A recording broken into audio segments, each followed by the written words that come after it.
Okay, hold on a second. One Piece chapter 1113 blind reaction slash review. I like where Oda's going with this. That's my initial first thought immediately after having just read this chapter. I like where Oda's going with it because Vegapunk has shown that not only does he think several steps ahead, but also one of the things he's shown is that he's not necessarily afraid to rub the world government the wrong way. And that's a hell of a hook to leave us with the cliffhanger at the end. And the reason I call it a hook is for the people out there in the world that are listening to his transponder message. He says that the world will sink into the ocean. And that's something right there where after all that rambling that Vegapunk did, where he was clearly working up the nerves to try and speak, potentially buy time because he's thought so far in advance. He might be thinking like, hey, maybe I need to set this up so that if something happens on Egghead, whoever has my research will have time to get out of here. That might have been him trying to buy time because once he starts spilling the tea, he knows that like the world government, they're going to turn Egghead into Ohara. So he's just trying to buy time in my opinion. But to start it off with the entire world is going to sink into the sea. That's something that really, really hits home because if you're on, say, Alabasta, or if you're in Windmill Village or any other place, Syrup Village, when you hear that, you're immediately going to be invested because it directly impacts your survival. Anybody that was listening who wasn't necessarily thinking that this would be something that would interest them, even if they knew who Vegapunk was, which based on this, everyone knows who Vegapunk is for the most part, but the authority of the name alone was enough to keep them listening. Now it goes from we'll listen and we'll stay listening to no, we have to listen. It's the fear of missing out. You have to stay tuned. So I thought that was very clever how Oda structured that, because I was wondering the last two chapters when he was doing the message and everything, I'm like, man, it really feels like he's dragging this out.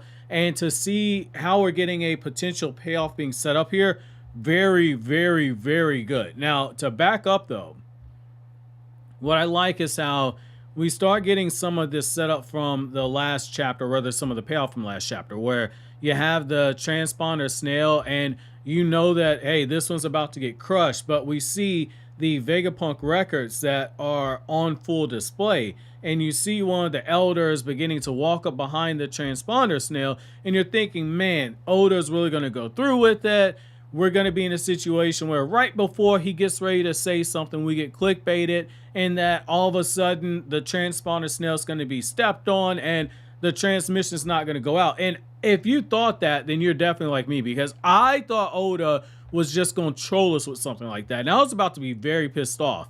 And the reason why I thought he was doing it is because the setup was there.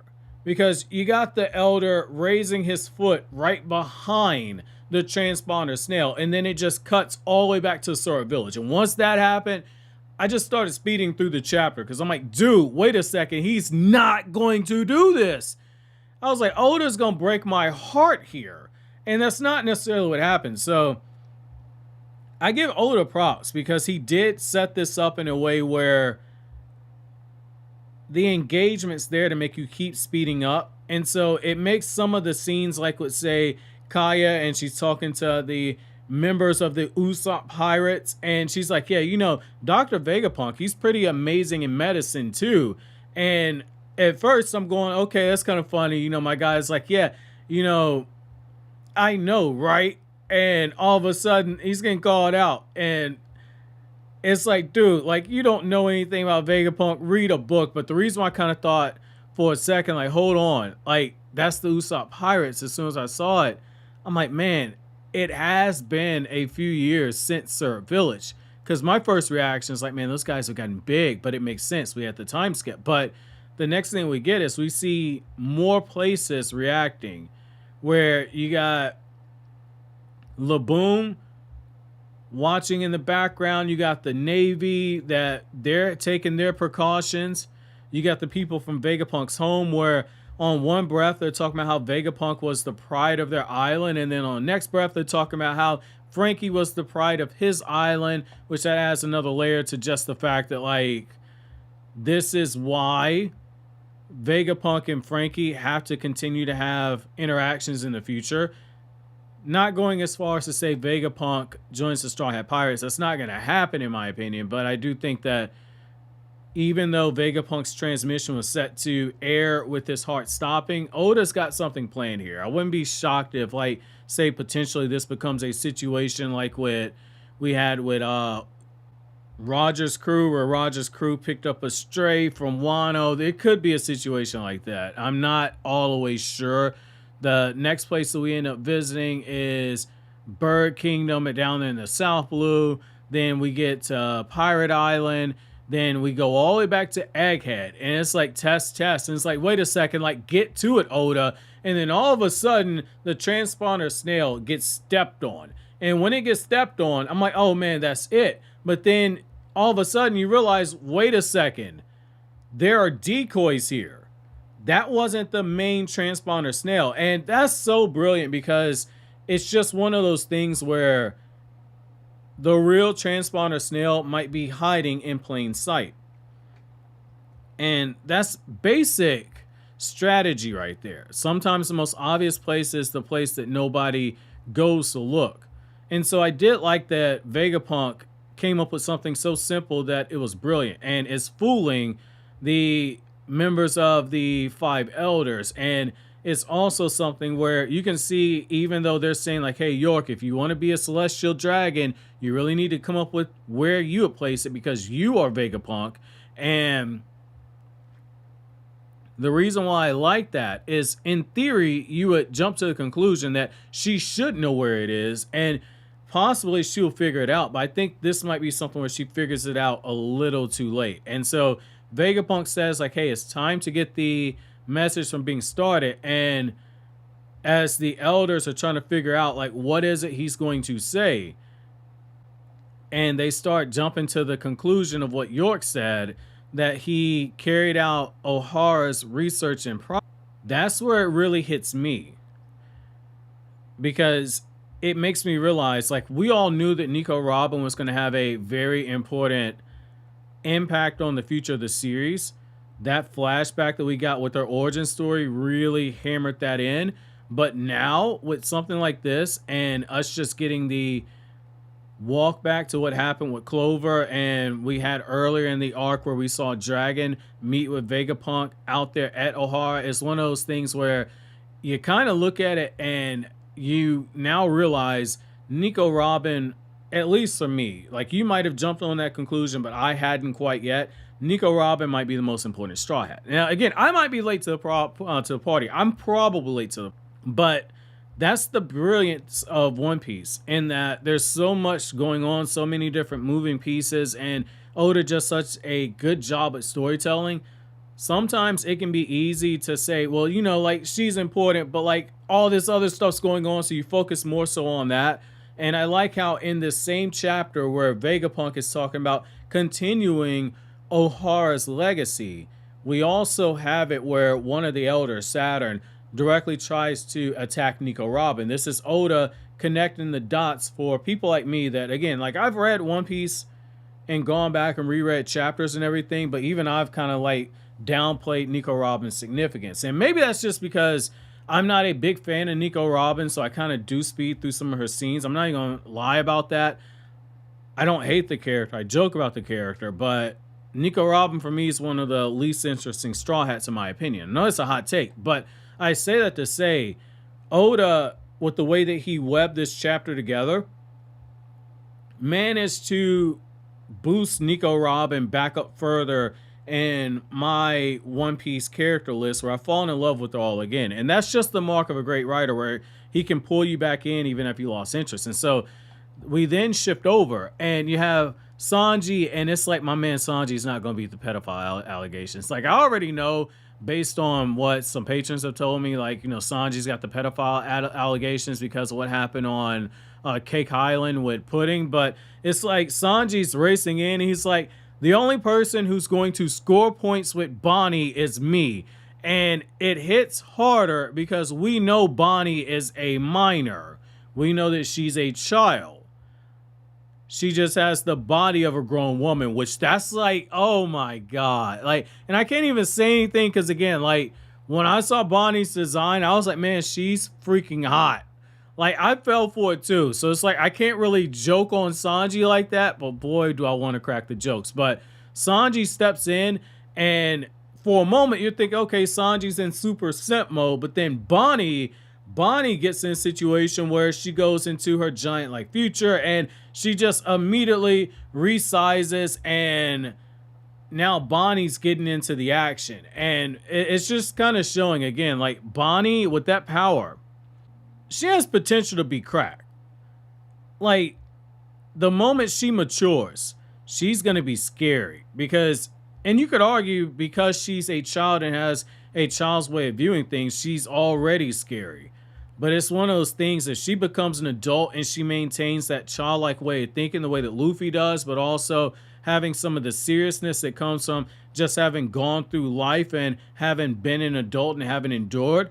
She might low-key be almost as dangerous as Luffy. I'm not saying as strong as Luffy. Being as strong as someone and as dangerous as someone are two different things. I think everyone for the most part knows that, but you know, we are kind of like in the shonen rot brain area where people go power levels go boom boom. So I do want to clarify there. But the next thing we get is that Vegapunk discloses to everyone that is listening, like, hey fam, the moment that my heart stops beating is the moment that you're going to hear this transmission. I have everything set up directly for this. And so it does kind of make me wonder if that transponder snail might actually end up being on Vegapunk's body. I know that might seem like a bit of a stretch, but I feel like Oda's hiding that damn thing in the one place you would not expect. And so everyone gets the news and like, oh my God, does this mean he's dead? And it's one of those times where as soon as I was reading that, it made me go, wait a second. The world thinks that the Straw Hat Pirates are holding him hostage. And I was like, man, like their bounties are going to go up by default because of this, because now the world government has a scapegoat depending on how far Vegapunk decides to spill the truth here. And so it's like, damn, Luffy and them, that's like bad timing. And it does make me wonder what Oda is doing in terms of the delayed payoff, because eventually the world government does have to get outed. And this would have been the right moment to do it. And so if he's going to do something this bold where the world government can have a scapegoat where they can blame the Straw Hats, I wonder if he really has the balls to save. And if you couldn't hear that because my voice broke, I really wonder if he has the balls to save this where the world government gets exposed for the final arc. Like the nitty gritty of the final arc. Like, because the world government is covering up something huge. They've carried out atrocities. Emu is a whole menace. It's one of those things where once that comes out, there has to be just a complete reformation of everything in civility or civilization as you know it. And so I could kind of see if Oda does want to wait to just kind of kick this off to later on down the road. But I like some of the reactions because, you know, you get the moment where you see Caesar and he's like, dude, like we were supposed to dethrone you.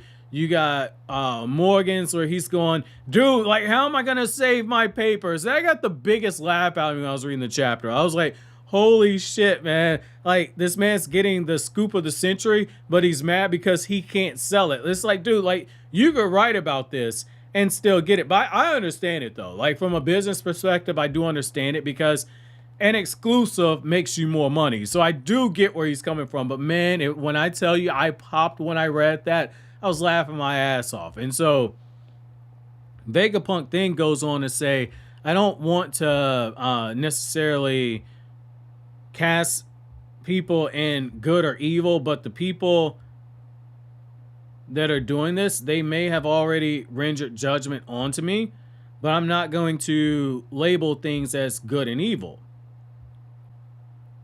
And that's where all of a sudden Saturn makes his move and he goes right for Nico Robin. And as soon as that happens, Nami's like, hold on a second, everyone protect Nico Robin, and she doesn't just give the order. She steps up and she saves Nico Robin, who appears to be frozen in fear. And what I like about that is that we're just, again, seeing how the bonds of the Straw Hats, they continue to show themselves off in ways that make you respect this crew.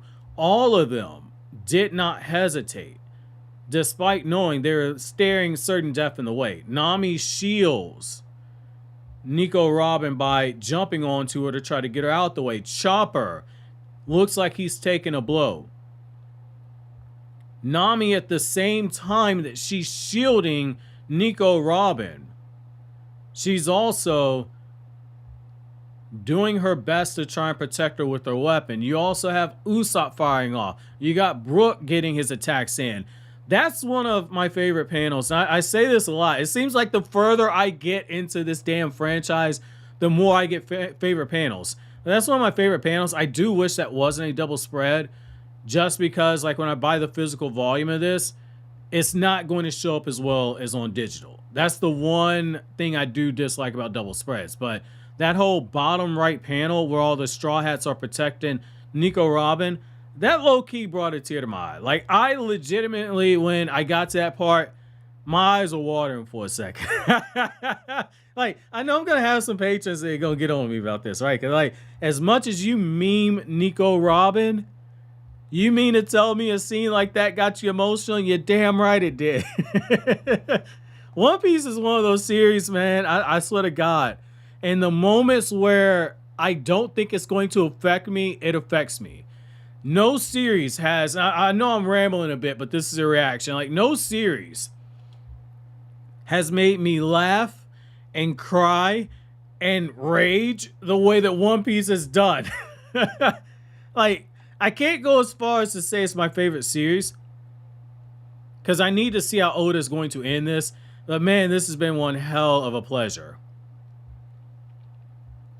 Now, we then get the moment where, again, you have York, where she's thinking to herself, like, man, like, I want to be a celestial dragon, but I got to figure out exactly where Vegapunk would have hidden this. And that's where Vegapunk just lets the cat out the bag and says that the world as we know it is going to sink into the sea. And that kind of goes back to what we saw with Fishman Island. So I do feel like there's something else there. Like, Oda is very intentional, because I know, like, Fishman Island, like, there's two arcs that One Piece fans, from what I've been told, absolutely hate, which are Fishman Island and Skypiea. I don't know why. I love both of those arcs. Like, Fishman Island is literally my favorite One Piece arc, but even I can look at this and go, those two arcs might be the two most important arcs in One Piece. And it does make me wonder if Oda wasn't trying to subconsciously make us start thinking about Fishman Island and thinking about the entire world sinking into the sea, not just because of what we found out in Wano, but also because of Shirahoshi getting taken at the Reverie by a celestial dragon. I feel like that seed was placed into our head. And so now when you look at this and Vegapunk is saying the entire world as we know it will sink into the sea, it does make you stop and pause for a second. Is this part of the reason why the world government feels the way that it does about fishmen? Because if the entire world goes into the sea, who's going to benefit from that? The fishmen, because they can breathe on the water. They would theoretically be the only race that is still out there. So, I mean, there's layers to this. Like, this chapter, for as much of a yap fest as it was, this chapter, it just did something to me, because several light bulbs went off for me. Several light bulbs. And I am so tempted, because if you've been on my One Piece journey for the beginning or for just a long period in time in general, you know that, like, when chapters like this happen, I tend to just put my reading on pause and start the entire story over, because I want to go back and take notes and look all over again. Again, I acknowledge, like, when I read and, I get to Nico Robin scenes, I do speed through a little bit. But even now, I'm like, dude, like, I got to go back, because I've been downplaying. Like, I knew she was important, but I've been downplaying. It's the same thing with this revelation about the world being ready to go underwater. Like the signs and everything were there, but I feel like because Oda left this as a cliffhanger, that was a intended effect. And I know it sounds crazy to just like binge read One Piece from the very beginning all over again, but Oda has several moments in the story where he does layer a chapter in a way where it does make you want to go back, or at least it does for me. And that's the sign of a really good manga, in my opinion, because it means that once it ends, it's going to have replay value. Like One Piece, let's say One Piece goes on for 40 years. Let's say it goes on for 40 years. In another 40 years, One Piece is going to be one of those series that still holds up. That might be like that one manga that 100 years from now, and I'm not even wanking it, but just due to the fact that it's as long as it is, and it has as much significance as it does in terms of what buttons it's not afraid to push and how well written it is. And the fact that there's like an anime adaptation from Studio Wit to do a retelling of One Piece, I do feel like it's going to age very, very well. And it's not crazy to say that it might hit 100 years. Dragon Ball isn't nowhere near as well written as One Piece, and like Dragon Ball is closing in on like 40, 45 years or something like that. So I do think that One Piece stands a chance to be one of those iconic series like that. Like, you know, it's crazy to say that about something that's still ongoing, but I mean, I got to give the guy the flowers what he did. So that's going to be my chapter question for you guys.